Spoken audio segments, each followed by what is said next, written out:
Indonesia dibentuk untuk mensejahterakan rakyatnya, memberikan keadilan, menjamin kehidupan yang lebih baik. Akan tetapi Pak Presiden, pada saat ini banyak sekali rakyat Anda, terutama di daerah-daerah yang tanahnya masih merupakan tanah adat, Kalimantan, Papua, Sulawesi, dan segala macam, itu merasakan bahwa negara bukan solusi untuk mereka, tapi negara adalah persoalan.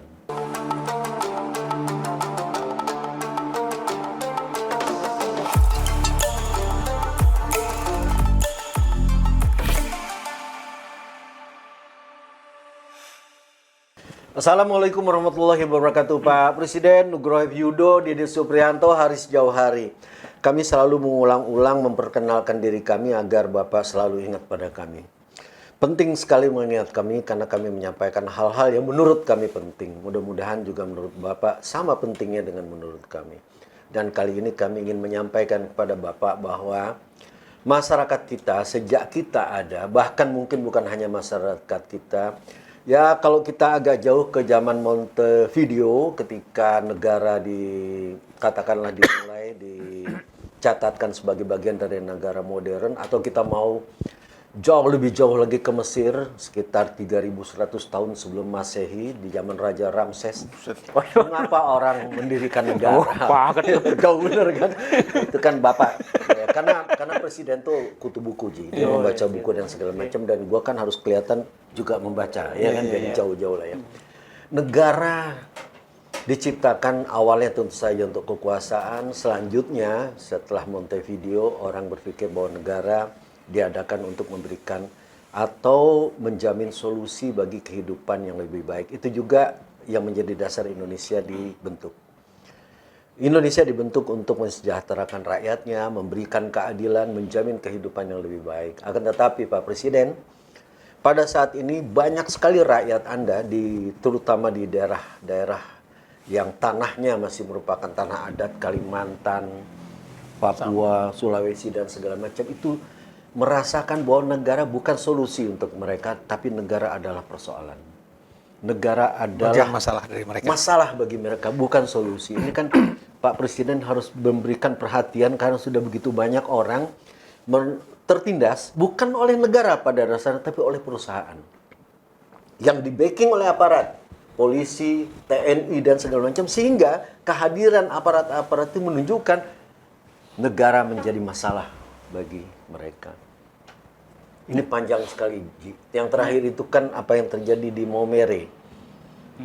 Ya, yang kemudian juga ada Paulina itu ditangkap, yang ingat nggak lo kisahnya itu, yang anaknya kemudian dia menderita sekali ditangkap karena dia menolak tambang nikel yang di Raja Ampat, yang kemudian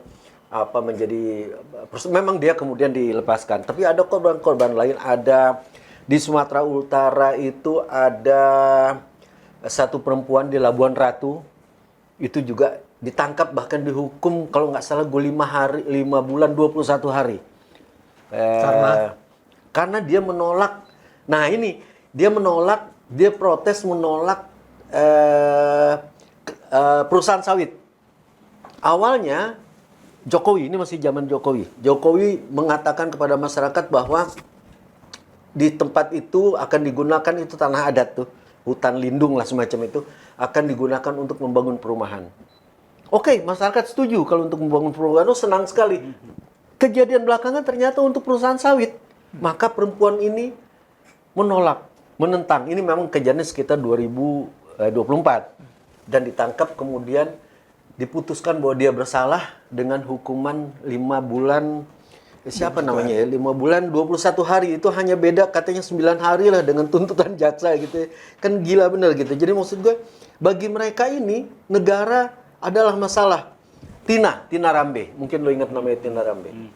Itu di Labuan Ratu di Sumatera Utara. Lu bayangkan tuh, seolah-olah negara bisa seenaknya menentukan tanah diserahkan kepada perusahaan, HPH dan segala macam, tambang dan segala macam. Padahal secara hukum, lu sebagai 2 orang ahli hukum bisa menjelaskan, negara punya tanah nggak sih sebetulnya? Yang bisa dia bagi-bagi seenaknya. Kalau secara hukum, kalau yang dimaksud punya tanah itu punya hak atas tanah, Milik? itu enggak. Tapi memang Undang-Undang Dasar kita menyebut bumi, air dan kekayaan alam di dalamnya dikuasai oleh negara dan dimanfaatkan sebesar-besarnya untuk kemakmuran rakyat. Nah, itu kuncinya kan? Ya. Tapi kalau jadi masyarakat sekitar dikuasai oleh tidak makmur, negara, dikuasai oleh negara. Jadi dia bukan memiliki. Karena tanah itu ada milik pribadi, ada milik adat, Dan tapi, ada sebelum negara ada. sudah ada sebelum negara ada. ya. Nah, tapi dalam rangka untuk kemakmuran seluruh rakyat, maka negara harus menguasai. Nah, penguasaan itu kemudian diterjemahkan dalam bentuk bagaimana jual beli tanah supaya benar, bagaimana bukan pengadaan pemanfaatan tanah seperti itu. Jadi negara sendiri tidak memiliki. Ya itu dia, makanya negara kan tidak bisa membagi-bagi tanah pada dasarnya kan. Tapi yang terjadi sebaliknya begitu. Nah sekarang yang terbaru nih menyangkut Bahlil. Soal pupuk. Ini yang di Maumere kalau nggak salah gue nih di Papua lah ya. Pupuk itu dia pindah-pindah tuh. Jadi itu kalau nggak salah 30 triliun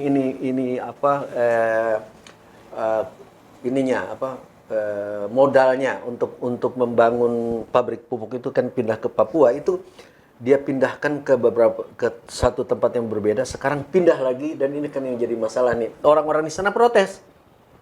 Bukan hanya soal pindah-pindahnya, lu kok tiba-tiba tanah ulayat, tanah adat kami dijadikan tempat pupuk dan segala macam, dan protes itu kalau nggak salah mengakibatkan sampai sekarang itu masih berlangsung kalau yang itu.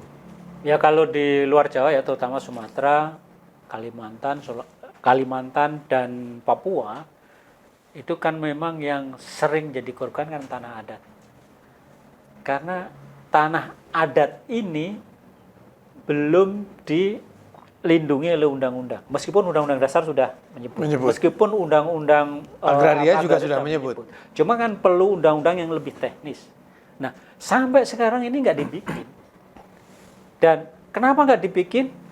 Karena negara memang memanfaatkan ketidakjelasan itu. Ya, gitu artinya bagi masyarakat adat, negara Indonesia itu masalah. Memang. Yang masalah. Bukan solusi. Bukan. Bahkan mungkin perusak. Iya. Perusak kepemilikan adat. Iya, yang suku Dayak protes itu kan itu karena mereka merasa dirusak. Iya. Dan udah gitu mereka yang ditahan. Iya. Dengan macam-macam ini jangan jauh-jauh kita ke sana, itu juga terjadi di Jawa Tengah. Di Jawa Tengah itu ada seorang perempuan walhi itu dituduh apa ya dia yang si Dera. Itu di Semarang, Ji. Dera yang baru dibebaskan. Itu karena dia menolak tambang. Ini yang Semarang, ini maksud gue tidak hanya terjadi di luar. Kalau kasus yang semacam ini di mana kemudian negara tidak menjadi solusi, akan tetapi menjadi masalah. Kalau di kota-kota besar atau di Jawa, masalah lebih banyak kan pada persoalan-persoalan ya diputar balik lah ya. Iya, pengalihan fungsi. Iya. Misalnya tadinya sawah digunakan untuk perumahan, tadinya sawah digunakan untuk jalan tol, tadinya hutan digunakan untuk tambang. Tapi kepemilikan tanah di Jawa itu relatif lebih clear. Kelihatan. Meskipun tumpang tindih masih terjadi di mana-mana. Dibandingkan dengan apa yang disebut dengan kekayaan adat. Makanya kenapa sawit, kenapa tambang itu lebih gampang izinnya lebih gampang diterbitkan di luar Jawa, karena di sana diasumsikan itu tanah negara nggak ada yang punya. Padahal milik adat kan gitu. Dan nggak ada tanah negara. Nggak ada tanah. Hampir semua tanah di negeri ini itu sudah ada miliknya. Jadi negara tidak punya hak membagi kecuali berdasarkan izin yang memiliki atau memang betul-betul tidak ada yang memiliki. Misalnya Gunung Merapi di puncaknya nggak ada yang punya, itu kan lu boleh kasih. Misalnya kan kalau kasih dalam pengertian HGU kan hak guna usaha, hak guna bangunan, tapi bukan hak milik. Kalau khusus Merapi sudah ada yang memiliki, Sultan. Oh. Khusus Merapi ada yang memiliki. Tapi yang sisi Jogja. Sisi Jogja. Yang sisi Jawa Tengah mungkin punya Ganjar. Nggak, tapi gini. Kadang-kadang gini ya. kasih contoh gue sendiri. Gue sedih tuh gue kan ada tanah kecil di kebun lah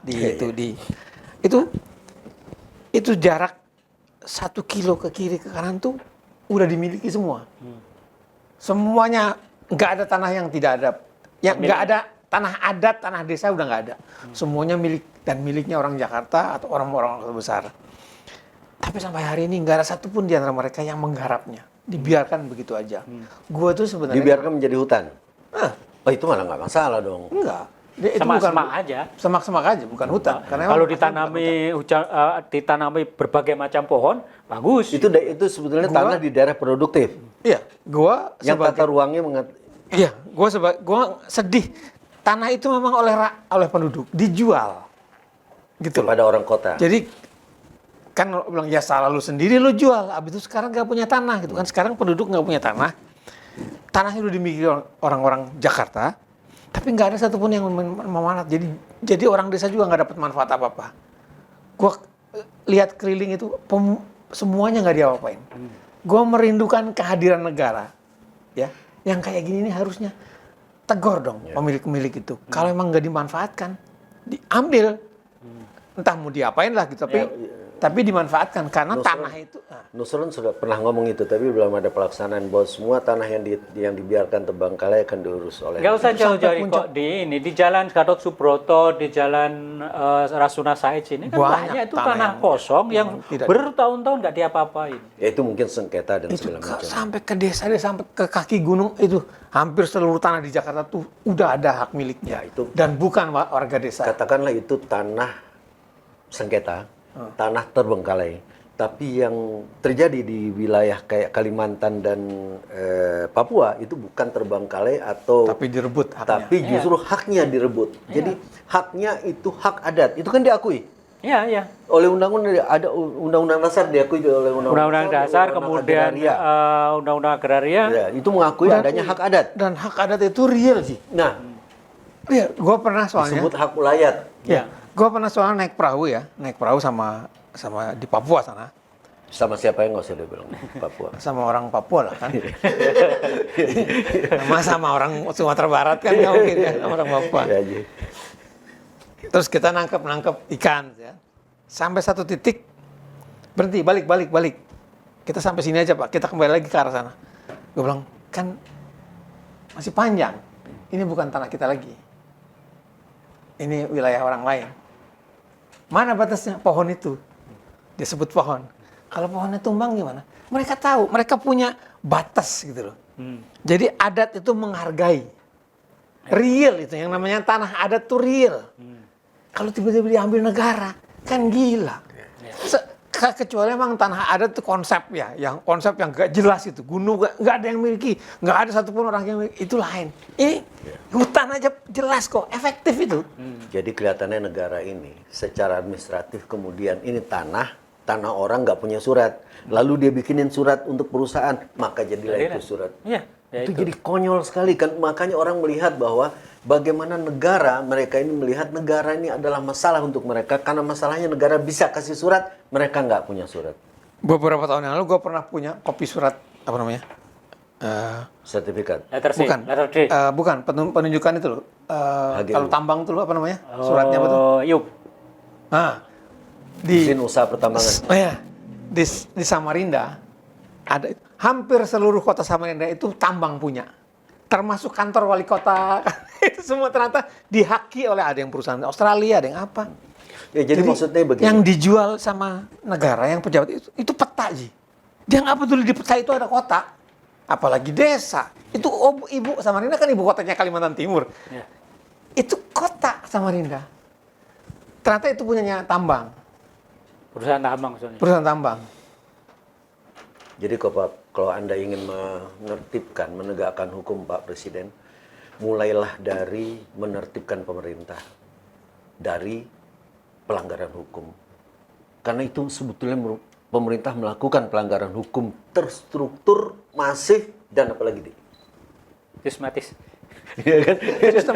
Sistematis. Ya. Karena ada sistemnya. Sistem itu kan administrasinya. Ya, itu urut-urutannya gitu, terstruktur, masif, dan sistematis. Ya.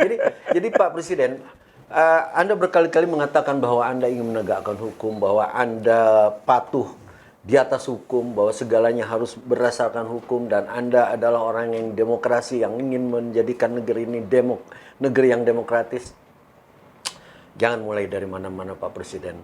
Mulailah dengan menjadikan pemerintah mematuhi hukum, tidak melakukan pelanggaran hukum. Bagi banyak masyarakat di daerah, bahkan di ibu kota, pemerintah adalah pelanggar hukum. Itulah faktanya.